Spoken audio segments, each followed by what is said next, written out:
my God! What is that? It would seem that it is time for a new avatar to rise. But in that, must we slander the previous one?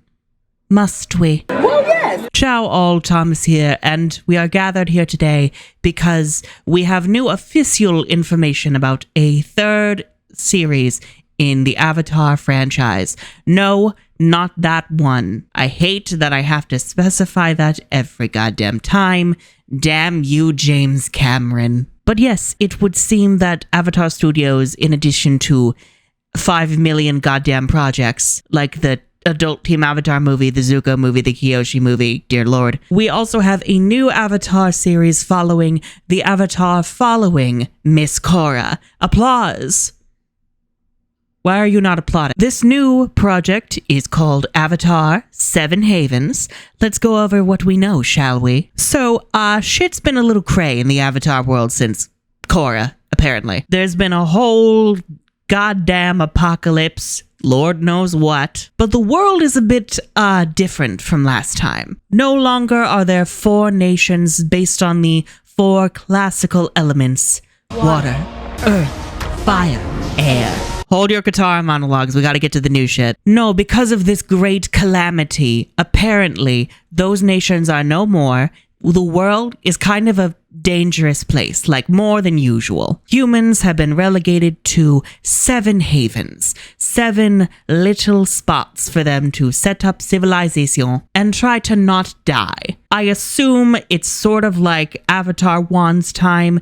You remember beginnings. I wish I didn't. Lot of spirits roaming the world, killing things. Humans are on lion turtles. Are the 7 havens on lion turtles? Who knows? Anyhow, apparently this is all Korra's fault. We'll get there later. So the Avatar is kind of hated in this new era, which is a big problem for our main girly, Pavi, who is adorable, I must say. She's so cute, and she has a little peg leg. And she has a weird, horrifying cat monster for a pet.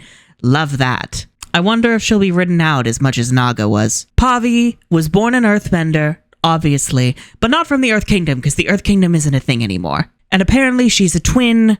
Where's her twin? Fuck if I know. And she has a mentor figure named Jay. Sure, but Pavi has to go on some big Avatar adventure or whatever and save the 7 havens from something. Yeah, they're not really clear on what the apocalypse was and what exactly the danger is that's threatening humanity. I'm assuming spirit shenanigans. I mean, come on, the spirit portals are open. Ko the face stealer can wander the earth as much as he likes. And did you see the sky in that admittedly kind of cute artwork that they released with Pavi and Jay and Cat Abomination? Aurora's dancing in the sky. Do you remember the last time we heard about auroras? The spirits dancing in the sky. Spirits dancing in the sky. This is a spirit post-apocalypse. There are rave lights in the sky. Kid, unicorns can't see into your heart. All our dumb horns can do is glow, point towards the nearest rainbow, and play rave music. That's about all we know. It's very different from the Avatar that we know, and I am excited by this new direction. I'm interested to see what the 7 havens are and how exactly they're different from the 4 nations. Like, if we're not splitting up everything based upon elements, how are we doing it now? I am kind of confused as to how the 4 nations who have existed for, like, not forever, but like a long, long time just kind of disappeared, like, entirely in the span of like a generation or 2. That's kind of wild. Like, how bad was this apocalypse, girl? Now, cause of this apocalypse and the nature of it aside, some of you might be wondering, why are we doing a post-apocalypse anyway? Why didn't we just pick up from where Korra left off? And I have a theory. Walk with me. Okay, so do you recall how Legend of Korra took the Avatar world and started to industrialize and modernize it? It was basically the 1920s, early 20th century pseudo-steampunk, which on the one hand, I guess that does track because the Fire Nation had already been industrializing since, you know, the war, and that naturally just spread with technological advancement. The thing with that is, okay, so I have to explain concept of time. Oh God.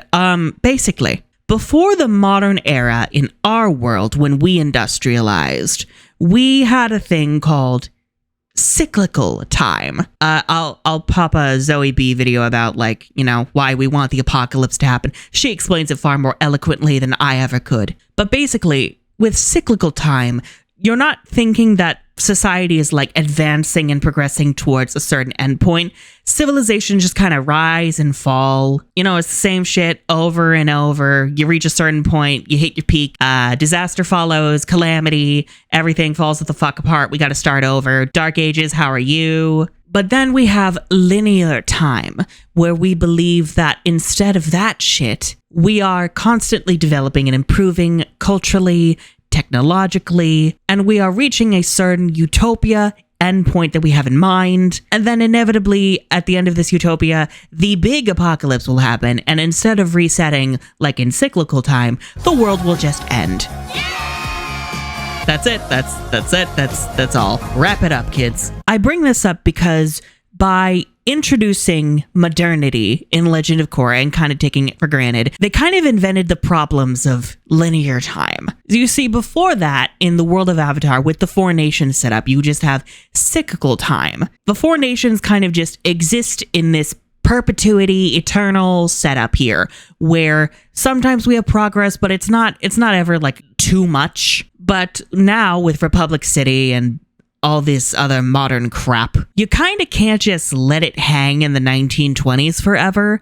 People are going to be like, why have you been in the 1920s for like 100 years? Get it together. No, people are going to expect you to start advancing shit real quick. And assuming a 75-year gap between shows like we had between Avatar and Korra, let's assume the show ends, let's say 1940, shall we? Let's say Korra ends 1940. 75 years later. Fuck, I can't.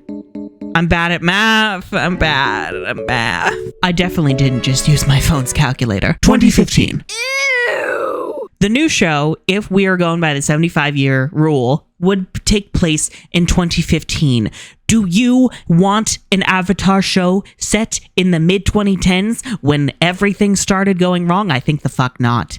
Do you want them having smartphones? Do you want them having the brain rot that you and I are suffering from? I thought the fuck not. So Post-Apocalypse was kind of their best bet, it seems. My guess is that because of the conundrum that they got themselves into, really, they had no choice but to do a Post-Apocalypse to basically reset everything. Because the alternative was having Avatar characters have phones, and I would commit several felonies if I ever had to witness that. In fan art, it's cute. If it's a whole show, kill me now and kill me quickly. Okay, now I am generally intrigued to see where this could go. It really seems like they're trying to break free from the staples of the past and just tell a new story, but with a similar Avatar coat of paint. My one issue here, though, is did we have to slander Korra to get it done? Okay, look, Legend of Korra as a show is a mess. It's a hot mess for many reasons. Executive meddling, the fact that they didn't know exactly how many seasons they had when they started the shit,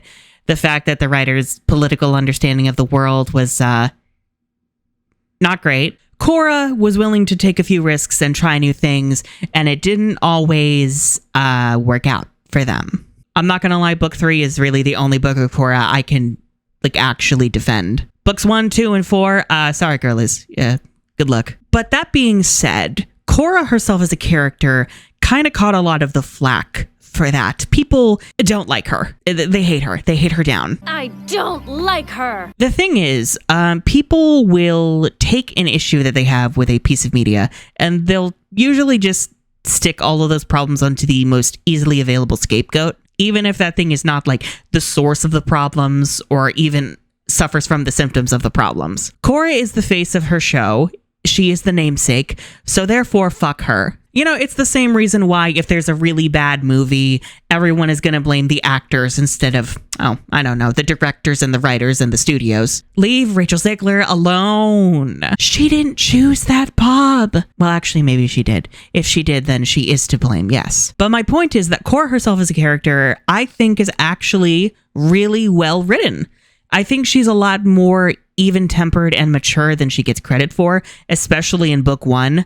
I'm really sorry about everything I said. I was really frustrated with myself, and I took it out on you. Does your offer to live at the Air Temple still stand? Of course it does. And Asami's welcome too. After everything she's been through, she's going to need you, Mako. Book 2 Korra in the first half, I cannot defend her. I have no clue what the fuck was up with her. But like, I pin that less on her as a character and more the writing around her not knowing what the fuck it's doing. Korra is very hot-headed and immature and kind of out of her depth. She's very gung-ho. She's like, I want to punch something in the face and be the Avatar. And then she has to realize, oh, I can't just solve all my problems by punching them in the face, which is a real interesting thing when your final opponent is a fascist, something that you should punch instead of talking to. Again, political stuff, good lord. My point is that Korra and her arc of self-discovery and, self-improvement, I really love it. It really resonates with me. And I think she's the best thing to come out of that goddamn show, aside from Asami's design and also Tenzin. Oh, and Zaofu. Love Zaofu down. Book 3 is that girl. Will forever be that girl. And it just really saddens me that Korra as a character still gets so much flack for her show being a mess, especially the Mary Sue critique when it's like so not accurate to her. In general, female characters will get called a Mary Sue if there are problems with the writing around them regardless. Like, the exact definition of Mary Sue has lost all of its weight. It's supposed to be this character who literally like warps the reality of her story around herself to be, perceived as flawless. If she has any flaws, the writing doesn't acknowledge them. The other characters don't acknowledge them. The story doesn't acknowledge them. If you want to marry Sue, I gesture to Bloom from Wings Club seasons 4 and onward. If you touch pre-season 4 Bloom and call her Mary Sue, I will come to your house and fight you. Basically, I know what a Mary Sue looks like. Korra is not one of them. The closest she ever got was the goddamn book 1 finale, and no, that was still dog shit, but the fault was not with Korra. The fault was with whoever the fuck decided to have that god-awful Amon backstory and then cram all of that shit into the last episode. What the hell is wrong with y'all? I'm Amon's brother. That is the stupidest fucking thing I've ever heard. But basically, people are kind of taking this as an opportunity to go like, see, Korra does suck. She's trash. She's the worst Avatar ever. To which I respond, fuck you. And then I will gesture to Mr. sat on his ass and didn't stop the Fire Lord from doing the 100-year war Roku over here, and Avatar Korrick. Mummy, that man's name is a palindrome. Look away, Johnny. Look away. Who... Actually, I'm not really familiar with the specifics of his fuck-ups because, that requires me reading the Kyoshi novels, and I'm going to sound mean. I just don't really have a strong desire to. Maybe it's my refusal to accept the fact that what Korra did to spirits is canon now, and I just really don't want to live in that world, but I am Celestabelle Abethabelle, last of my kind. Come in. Just take off your shoes. I have a whole thing about shoes. My point is, Korra is a character. I love her, and I am very wary with how the new show is going to tackle whatever she did that brought on the apocalypse. Again, I'm assuming spear portal things. Like, I'm really worried that this new show is going to kind of lean into the Korra hate and go like, yeah, we agree, Legend of Korra was bad. I'm scared that it's going to have all the meta commentary about like them just trying to like apologize and appease like people who really hate Korra but for stupid reasons.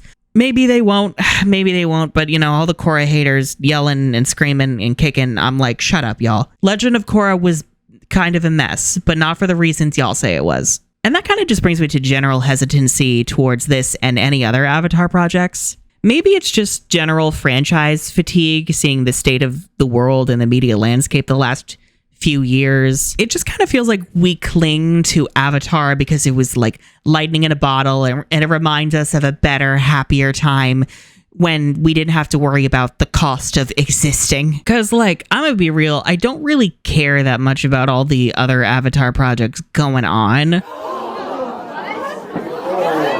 need to leave. Like, I'm intrigued to see how they turn out, but like, I'm not on bated breath for any of them. I don't really see a need for any of them. When I look at them, I just kind of feel like excessive franchise fatigue. Like, the only reason I'm mildly more interested in this new series is because it's, something new. It's doing new things with the world. It's taking risks. It's going in a new direction. It's not to say that anything else that Avatar Studios is working on is gonna be bad or anything. It's more just, there's a cynical part of me that is kind of exhausted with this constant using of nostalgia for the sake of generating all these different pieces of content to, steal your time and your engagement rather than telling new stories. Like, the reason we loved Avatar when it came out was like that it was something new we had never seen before. What do you mean this Nickelodeon cartoon actually has like in-depth world building and masterful character writing and bomb-ass animation? And it just kind of makes me sad that the media environment we live in now, it's so much harder for something like that to spawn into existence as more and more resources from studios is pooled into fewer, safer projects. I don't know. I'm not saying it's going to be bad. I will be tuning in. But, I think a lot of it is also just I am so tired by the fandom discourse. And in general, I'm kind of cynical of fandoms as a whole with my experiences. So I'm just not looking forward to any of that shit. Whew. I don't even partake in it. I just observe it from afar and my friends tell me things. And I'm like, how do y'all have the energy for this nonsense? Good Lord. So anyway, that's all there is on that. I look forward to Pavi's adventures, and I hope that it's good. And I hope to God that y'all don't turn her into the next Korra, because please leave women alone. Leave women of color alone. Good Lord. Anyway, arrivederci, losers.